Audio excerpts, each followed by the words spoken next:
안녕하십니까, 임규명입니다. 오늘은 우리가 포기하는 이유에 대해서 이야기해 보도록 하겠습니다.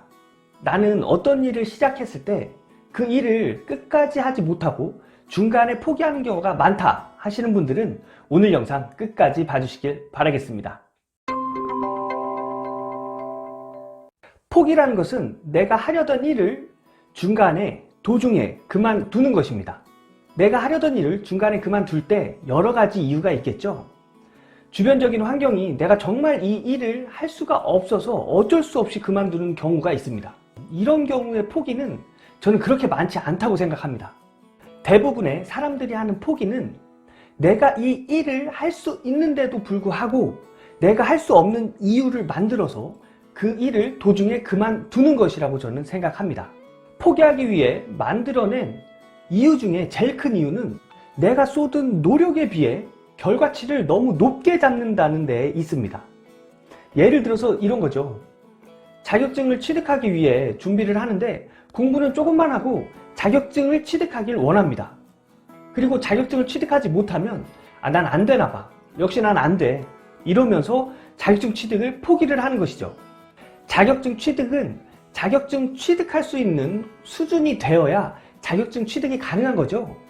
즉, 자격증 취득할 수 있는 수준까지 공부를 해야 자격증을 취득할 수 있다는 얘기입니다. 어떻게 보면 굉장히 당연한 건데 이 당연한 걸 사람들은 하지 않는다는 겁니다. 그리고 이 자격증 공부라는 것이 하루 이틀, 한 달, 두 달 사이에 될 수 있는 것이 아니잖아요. 하루 이틀, 한 달, 두 달 공부해 놓고 난 안 되나 봐. 내 머리로는 도저히 할 수가 없나 봐. 이런 생각에 포기를 하게 되는 것이죠. 또 한 가지 예를 들면 자격증을 취득하신 분들이 그 분야의 일을 하면서 자격증 취득해 봐야 돈도 못 벌고 힘든 일만 한다. 이렇게 말씀하시면서 그 분야의 일을 포기하시는 분들이 많습니다. 이것도 역시 내가 노력한 것에 비해 내가 설정한 결과치가 너무 높았기 때문에 저는 포기를 했다고 봅니다. 여러분, 자격증 취득했다고 모든 사람이 돈을 많이 벌고 모든 사람이 다 성공하고 인정받을 수 있을까요? 아니죠. 기술 분야를 예를 들어서 이야기를 하면 자격증 취득은 기본이고 사람들에게 인정을 받기 위해선 사람들이 인정해 줄 만한 그런 기술을 가지고 있어야 됩니다.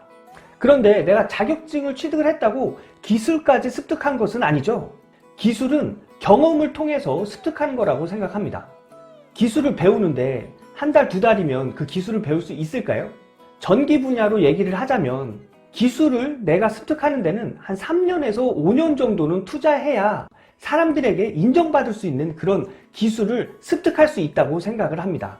그런데 포기하시는 많은 분들이 자격증을 취득을 하면 사람들한테 인정받고 돈도 많이 벌 수 있다는 그런 생각을 갖고 계시기 때문에 그 분야의 일을 포기하게 되는 것이죠. 이런 것들 뿐만 아니라 지금까지 포기해왔던 것들을 생각해 보시면 내가 투자한 노력보다 내가 원하는 결과가 컸다는 것을 알 수 있으실 겁니다. 물도 100도씨가 돼야 상태가 변하면서 끓기 시작합니다. 무언가를 이루기 위해선 이것이 이루어질 정도의 노력과 시간이 필요하다는 이야기입니다. 어떤 것을 목표하고 그것을 해나갈 때 제가 오늘 말씀드린 것들을 무시하지 않았나 한번 생각해 보시는 건 어떠실까요? 여러분, 오늘 내가 왜 자주 포기하게 되는지 그 이유를 아셨나요? 오늘 영상 유익하셨다면 좋아요, 구독, 알람 설정까지 부탁드리고요. 저는 다음에 더욱더 유익한 영상으로 인사드리겠습니다. 안녕.